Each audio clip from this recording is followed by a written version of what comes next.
નમસ્કાર વિદ્યાર્થી મિત્રો, આજે થોડું લાઇટિંગનું જરાક રહેશે એટલે થોડું સપોર્ટ કરજો. બરાબર. આપણે ગઈકાલે 10 સુધીના સ્વાધ્યાયના દાખલા જોયા હતા. આજે સ્વાધ્યાયનો દાખલા નંબર 11મો જોઈએ. બરાબર. 11મા દાખલાની તમારી પાસે રકમ હોય તો જુઓ જ શું કહે છે કે એક મુસાફર નવા શહેરમાં સ્ટેશન પર ઉતરીને એક ટેક્સી કરે છે. સ્ટેશનથી સુરેખ રોડ પર તેની હોટલ 10 કિલોમીટર દૂર છે, પરંતુ ટેક્સી ડ્રાઈવર એટલે કે અહીંયા સ્ટેશન છે અને અહીંયા એનું હોટલ છે. સ્ટેશન અને હોટલ વચ્ચેનું અંતર કેટલું છે? 10 કિલોમીટર. પરંતુ જે ટેક્સી ડ્રાઈવર છે એ મુસાફર નવો જાણી અને એનો જુદા જુદા એટલે વાંકા ચૂકા માર્ગે કંઈક આ રીતના માર્ગે અને કેટલા કિલોમીટર અંતર કાપે છે? તો જુઓ લખેલું છે 23 કિલોમીટરના અંતરે, એટલે આ 23 કિલોમીટર બરાબર અંતરે. અને સમય કેટલો લેશે? તો એના માટે સમય લેશે 28 મિનિટ. એટલે અહીં લખું છું સમય 28 મિનિટ. એને કલાકમાં કન્વર્ટ કરીએ તો 28/60 કલાક. આ સમય ટી મળી ગયો. બરાબર. આ જે 23 કિલોમીટર છે એનું કાપેલું કુલ અંતર એટલે કે પથ લંબાઈ આપેલી છે.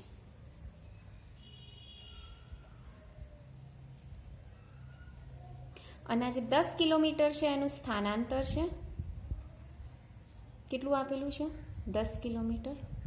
તમારે એની અંદર શોધવાનું શું છે?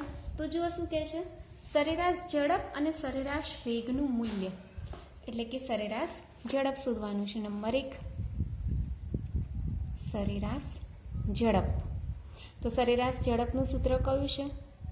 પથ લંબાઈ ભાગ્યા સમય. બરાબર. આનો જે બી આન્સર આવશે એ તમારે શોધી નાખવાનો. પથ લંબાઈ આપેલું છે, સમય આપેલું છે, બંનેની કિંમત મૂકી દેવાની. જે બી આન્સર આવશે એનો એકમ થશે કિલોમીટર પર અવર. નંબર 2 સરેરાશ વેગ શોધવાનો છે. તો સરેરાશ વેગનું સૂત્ર કયું છે? સ્થાનાંતર ભાગ્યા સમય. ચલો, સ્થાનાંતરની કિંમત બી આપેલી છે, સમયની કિંમત બી આપેલી છે, મૂકી દેવાનું. જે બી આન્સર આવશે એનો એકમ કયો થશે? કિલોમીટર પર અવર. બરાબર. એટલે આ દાખલો બી તમે તમારી નોટબુકમાં ઉમેરી દેજો. સ્વાધ્યાયનો દાખલા નંબર 12મો જોઈએ આગળ. 4.12. તો જો રકમ તમારી પાસે છે. શું કહે છે? વરસાદ શિરોલંબ દિશામાં 30ની ઝડપથી પડી રહ્યો છે. એટલે વરસાદ નીચે એટલે શિરોલંબ દિશામાં. બરાબર. એને આપણે કહી દઈએ વીઆર. વીઆર તમને આપેલું છે કેટલું? 30.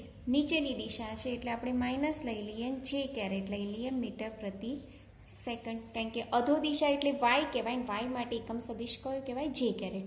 અને માઇનસ આવે કારણ કે ઋણ વાય છે એટલા માટે. ઉત્તરથી દક્ષિણ દિશા તરફ કોઈ સ્ત્રી ઉત્તરથી દક્ષિણ દિશા તરફ 10 મીટર પર સેકન્ડની ઝડપથી સાયકલ ચલાવી રહી છે. એટલે આ દિશામાં આપણે લખી શકીએ. બરાબર.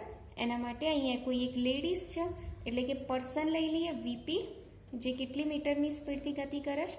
-10 આઈ કેરેટ મીટર પ્રતિ સેકન્ડની ઝડપથી ગતિ કરે છે. તો એની અંદર ક્વેશ્ચન શું પૂછે છે? પોતાની છત્રી કઈ દિશામાં રાખવી જોઈએ? ધારો કે બંનેની વચ્ચે આપણે આ લઈ લઈએ આર, જે વરસાદની સાથે કેટલો ખૂણો બનાવે છે? થીટા. બરાબર. તો સૌ પ્રથમ તો આપણે આના માટે પરિણામી સદિશ શોધી નાખીએ. તો વર્ગમૂળમાં ખરેખરમાં તો બંનેનું પરિણામી સદિશ આર બરાબર શું લખીએ આપણે? બંનેનો સરવાળો વીઆર વત્તા વીપી લખી કાઢ્યું. વીઆરની કિંમત અને વીપીની કિંમત બંનેનો સરવાળો કરી દઈએ એટલે -10 આઈ કેરેટ -30 જે કેરેટ.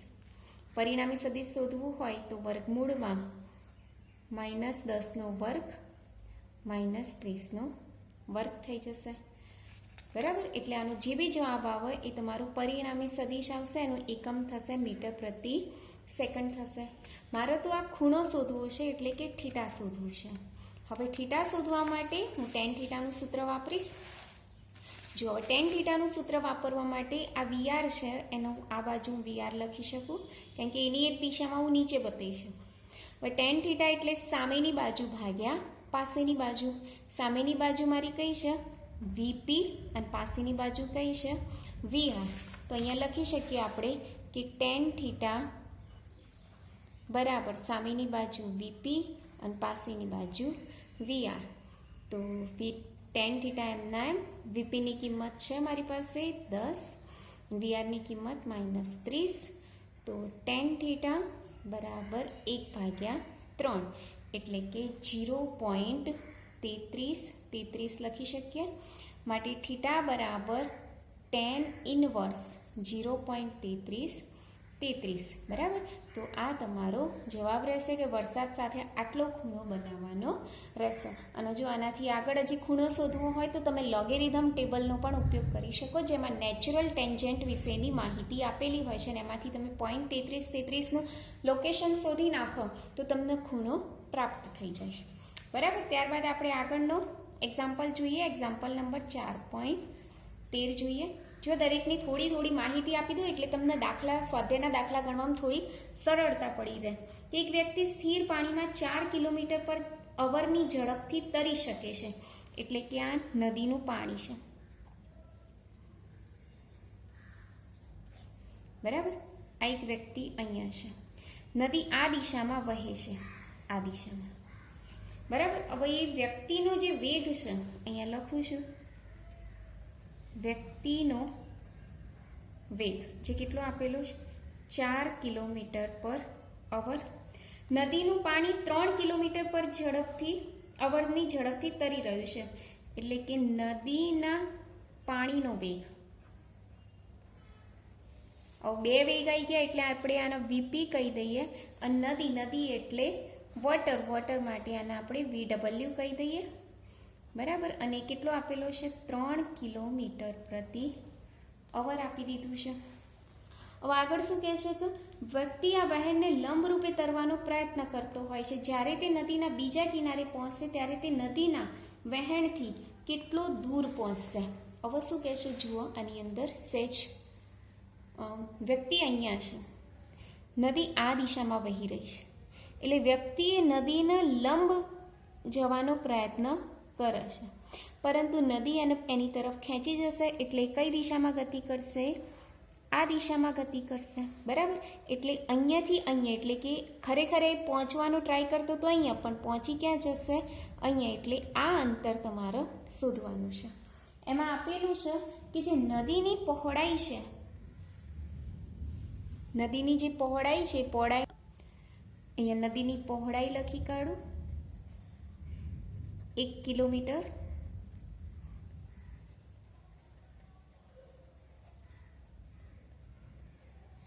હવે જુઓ, વ્યક્તિ અહીંયાથી અહીંયા જાય છે, અંતર કેટલું છે 1 કિલોમીટર. વ્યક્તિનો વેગ કેટલો છે 4. તો વેગ બરાબર અંતર ભાગ્યા સમય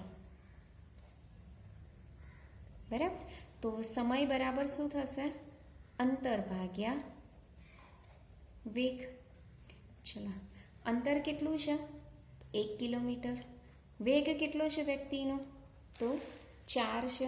એટલે 1/4 અવર થશે. 1/4 અવર એટલે કેટલી મિનિટ થશે, 60નો ચોથો ભાગ કરી દઈએ એટલે 15 મિનિટ જેટલો સમય લાગશે બરાબર. એટલે આટલો સમય વ્યક્તિને અહીંયાથી અહીંયા પહોંચવા માટે લાગશે. હવે એટલા સમયમાં તો નદી અહીંથી અહીંયા જતી રહે બરાબર. એટલે નદીએ કેટલું અંતર કાપ્યું હશે, તો નદી વડે કાપાયેલું અંતર, તો એ બી શું થાય વેગ ગુણ્યા સમય.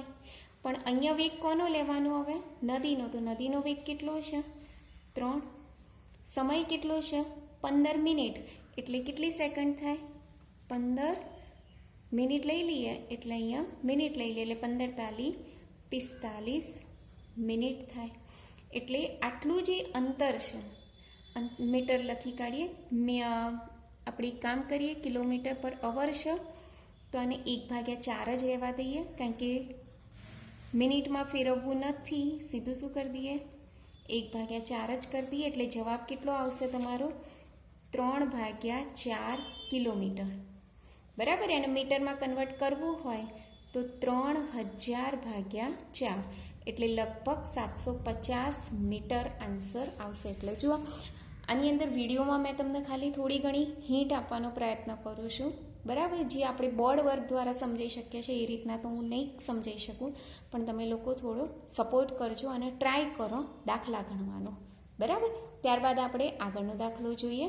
સ્વાધ્યાયનો દાખલા નંબર 4.15 દાખલો જોઈએ, બરાબર. કારણ કે 4.14માં ખાલી દિશા બતાવવાની છે, એ સેજ જોઈ લેજો. 15મો દાખલો સેજ ગણતરીવાળો છે એટલે કરાવી દઈએ. શું કહે છે 15મો દાખલો કે એક લાંબા હોલની છત 25 મીટર ઊંચી છે. એટલે કે આટલી ઊંચી છે, કેટલી? 25 મીટર. 40 મીટર પર સેકન્ડની ઝડપથી ફેંકવામાં આવેલો દડો છતને અથડાયા વગર પસાર થઈ જાય. એટલે એક દડો અહીંથી નાખવામાં આવે છે કે જે છતને અથડાયા વગર અહીંથી પસાર થઈ જાય, આવી રીતે, બરાબર. તો પ્રશ્ન પૂછ્યું છે કે મહત્તમ સમક્ષિતિજ અંતર કેટલું? એટલે આટલું અંતર તમારે શોધવાનું છે. અહીં લખું છું મહત્તમ સમક્ષિતિજ અંતર આર બરાબર કેટલા, બરાબર. હવે જુઓ, તમારે આટલું અંતર શોધવાનું છે આર.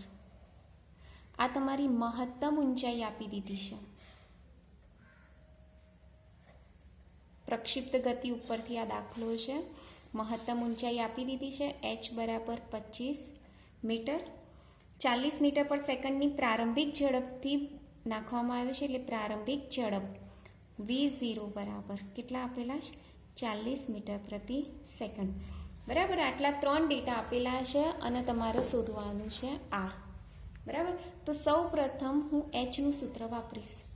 તો એચનું સૂત્ર જો ખ્યાલ હોય તો v0 square sine square theta upon 2g, બરાબર. કિંમત મૂકી દઈએ. એચની જગ્યાએ આપણે આ કિંમત મૂકી દઈએ 25, v0ની જગ્યાએ 40નો વર્ગ સાઇન સ્ક્વેર થીટા એમના એમ ભાગ્યા 2gની કિંમત 9.8 મૂકી દઈએ, બરાબર. હવે ત્યારબાદ શું કરીએ? સાદુરૂપ આપી દઈએ. તો તમને સાઇન સ્ક્વેર થીટા શોધી નાખવાના. એટલે 9.8 ગુણ્યા 2 છે એ અહીંયા આવશે, 40નો વર્ગ એ છેદમાં આવશે અને બધાનું ગુણાકાર ભાગાકાર કરી દો એટલે સાઇન સ્ક્વેર થીટા તમને લગભગ 0.3062 મળશે. કેલ્ક્યુલેટરથી ગણતરી કરજો, આટલો આન્સર આવવો જોઈએ. આનું પાછું વર્ગમૂળ કરશો એટલે સાઇન થીટાની કિંમત લગભગ 0.5534 મળશે. એટલે થીટા બરાબર શું થશે? Sine inverse 0.5534. આનું પાછળ નેચરલ સાઇન જોશો એટલે તમને ખૂણો મળશે કંઈક 67 ડિગ્રી અને 12 કડા. આ લોગેરિધમ ટેબલમાં જે નેચરલ સાઇન હોય છે એની અંદરથી તમને આ મૂલ્ય પ્રાપ્ત થશે. ચલો, જેવું થીટા મળે એટલે આપણે હવે શું શોધી નાખવાનું? અવધિ આર. આરનું સૂત્ર છે આપણી પાસે કયું? v0 સ્ક્વેર સાઇન 2 થીટા અને અપોન જી. બસ આની અંદર કિંમત મૂકી દો. v0ની કિંમત કેટલી? 40નો વર્ગ સાઇન 2 થીટાની જગ્યાએ કેટલા લખશો? 67 ડિગ્રી 12 કડા લખશો ભાગ્યા 9.8 થઈ જશે. હવે આની અંદર તમે કિંમતો મૂકી દો. સોરી, અહીંયા જે કિંમત છે એ કેટલી મળશે તમને? 33 ડિગ્રી 36 કડા. એટલે અહીંયા મળશે 33 ડિગ્રી 36 કડા મળશે. અહીંયા 40નો વર્ગ 1600 કરો, સાઈન 2ને અંદર ગુણી નાખો એટલે તમને મળશે 67 ડિગ્રી અને 12 કડા ભાગ્યા 9.8. હવે પાછળ સાદુરૂપ આપી દો. સાઈન 67 ડિગ્રી અને 12 કડાની કિંમત કંઈક તમને મળશે આવી 0.9219 અને ભાગ્યા 9.8. બસ આ બધું કેલ્ક્યુલેટરથી ગણતરી કરતો અને સાદુરૂપ આપી દો. જે બી આન્સર આવશે એ તમારો શેમાં આવશે? મીટરમાં આવશે. એ તમે સમક્ષિતિજ અંતર તમે શોધી કાઢ્યું કહેવાય, બરાબર. એટલે આ રીતના તમે સ્વાધ્યાયનો દાખલા નંબર 4.15 કરી શકો છો. ત્યારબાદ જોઈએ આપણે સ્વાધ્યાયનો દાખલા નંબર 16મો. ક્રિકેટનો કોઈ ખેલાડી દડાને 100 મીટર જેટલા મહત્તમ સમક્ષિતિજ અંતર કહેશે. મહત્તમ સમક્ષિતિજ અંતર જેને કહેવાય છે આર મેક્સિમમ, જે કેટલું આપેલું છે 100 મીટર. બરાબર. જ્યારે આર બરાબર આર મેક્સિમમ હોય ત્યારે, જ્યારે બી આર બરાબર આર મેક્સિમમ હોય ત્યારે તમારે થીટા બરાબર કેટલા લેવાના? 45 ડિગ્રી. તો પ્રશ્ન પૂછ્યો છે કે કેટલી ઊંચાઈ સુધી ફેંકી શકશે, એટલે કે ઉપરની તરફ, એટલે કે તમારે મહત્તમ ઊંચાઈ કેપિટલ એચ શોધવાના છે. બરાબર. હવે મહત્તમ ઊંચાઈ એ તમારો વેગ કેવો હોય? 0 હોય. એ પછી જોઈએ આપણે કેવી રીતના કહેશે. જો અહીંયા સૌ પ્રથમ તો આપણી પાસે આર મેક્સિમમનું સૂત્ર છે. આર મેક્સિમમ બરાબર શું લખીએ છીએ? V0 સ્ક્વેર ભાગ્યા જી. એમાં V0 સ્ક્વેર ભાગ્યા જી કિંમત આપેલી નહીં, ખાલી આર મેક્સિમમની કિંમત આપેલી છે, એટલે 100 બરાબર શું થશે? V0 સ્ક્વેર ભાગ્યા જી. બરાબર. એટલે આ કિંમત મળી આપણને 100, અને આપણે કહી દઈએ સમીકરણ નંબર 1 કહી દઈએ. હવે જુઓ શું કહે છે કે આ જે બોલ છે એ મહત્તમ ઊંચાઈએ પહોંચી જાય આ રીતના, અને પછી ત્યાંથી પાછો આવે છે. એટલે મહત્તમ ઊંચાઈ વખતે વેગ કેવો હોય? 0 હોય. એટલે અહીંયા લખું છું કે મહત્તમ ઊંચાઈએ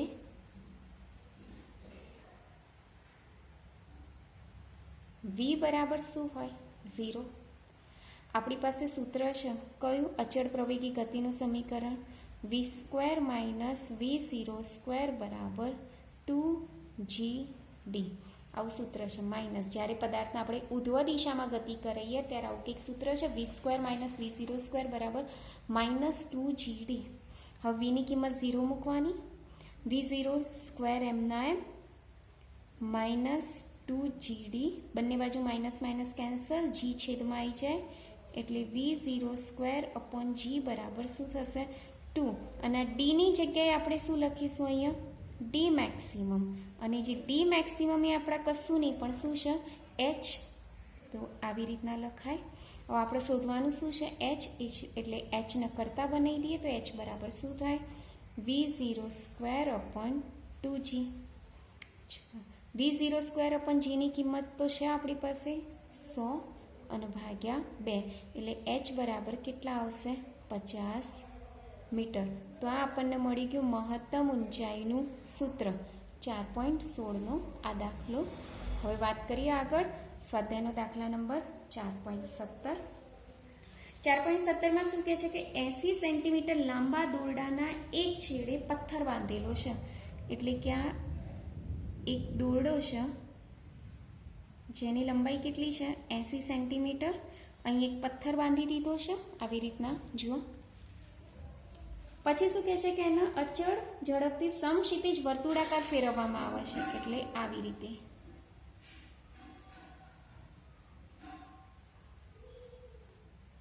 બરાબર. એટલે આ 80 સેન્ટીમીટર શું કહેવાય? એની ત્રિજ્યા. એટલે અહીંયા લખી કાઢું છું ત્રિજ્યા આર બરાબર 80 સેન્ટીમીટર. એટલે આર બરાબર 0.8 મીટર આપેલું છે. 25 સેકન્ડમાં 14 પરિભ્રમણ પૂરું કરે છે. એટલે 25 સેકન્ડમાં પરિભ્રમણોની સંખ્યા કેટલી? 14. તો 1 સેકન્ડમાં પરિભ્રમણની સંખ્યા કેટલી? જેને આપણે શું કહીએ છીએ? આવૃત્તિ. એટલે 14 ભાગ્યા શું થશે? 25. આ તમને ન્યૂ મળી ગયા. તો તમારે શોધવાનું છે પથ્થરના પ્રવેગનું મૂલ્ય. બરાબર.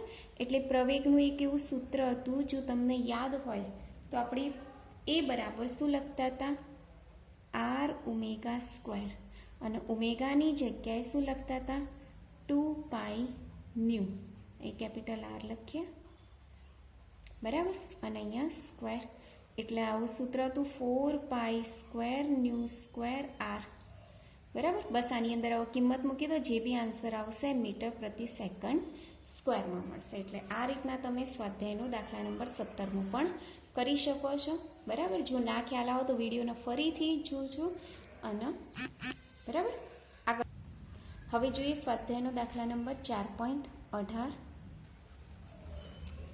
એક વિમાન 900 કિલોમીટર પર અવરની અચળ ઝડપથી ઉડી રહ્યો છે. એટલે ઝડપ આપેલી છે v બરાબર 900 કિલોમીટર પર અવર. બરાબર, એને તમારે મીટર પર સેકન્ડમાં કન્વર્ટ કરી દો. 900 ગુણ્યા 1000 ભાગ્યા 3600. એટલે જે બી આન્સર આવશે શેમાં આવશે? મીટર પ્રતિ સેકન્ડમાં. આ v મળી ગયું. ત્રિજ્યા આપેલી છે r બરાબર 1 કિલોમીટર. એટલે કેટલા મીટર થશે? 1000 મીટર થશે. આની મદદથી તમે કેન્દ્રગામી પ્રવેગ શોધી શકો. પહેલાં તો કેન્દ્રગામી પ્રવેગ a બરાબર v²/r. ગુરુત્વ પ્રવેગની વેલ્યુ તો તમને ખબર જ છે. g બરાબર કેટલું થાય? 9.8 મીટર પ્રતિ સેકન્ડનો સ્ક્વેર. બરાબર, તો અહીંયાથી એસી શોધી નાખો. જે બી આન્સર આવશે મીટર પ્રતિ સેકન્ડ સ્ક્વેરમાં. પછી બંનેની સરખામણી કરવાની છે. એટલે એસી ભાગ્યા જી કરી નાખો તો એ તમારો આન્સર. બરાબર, એટલે આ રીતના તમે 14.18 કરી શકો. ત્યારબાદ 14.19 તો એમને જ છે. 14.20 જોઈ લઈએ. બરાબર, તો એની અંદર સ્થાન આપેલું છે r બરાબર 3t i caret minus 2t નો સ્ક્વેર j કેરેટ વત્તા 4 k કેરેટ. તો નંબર 1 તમારો v તથા a મેળવવાનું છે. એટલે કે વેગ બરાબર કેટલા અને પ્રવેગ બરાબર કેટલા. બરાબર, તો આ સમીકરણ નંબર 1 કહી દઈએ.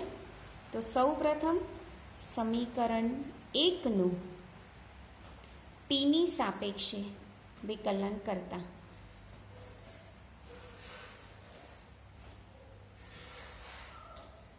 ચલો વિકલન કરો તો r નું વિકલન શું થઈ જાય? v. 3t એટલે કેટલા થઈ જશે? 3i caret. ચલો માઇનસ 2 એમના એમ ટી સ્ક્વેરનું વિકલન 2t થાય. અને અહીંયા જી કેરેટ. અહીંયા ટી છે નહીં એટલે અહીં શું થઈ જશે? 0. એટલે v બરાબર શું થશે? 3i કેરેટ માઇનસ 4t જી કેરેટ. બરાબર, એટલે આ તમારો આન્સર 1 મળી ગયો. સમીકરણ નંબર 2 કહી દઈએ. હવે સમીકરણ 2નું ફરીથી ટીની સાપેક્ષે વિકલન કરો.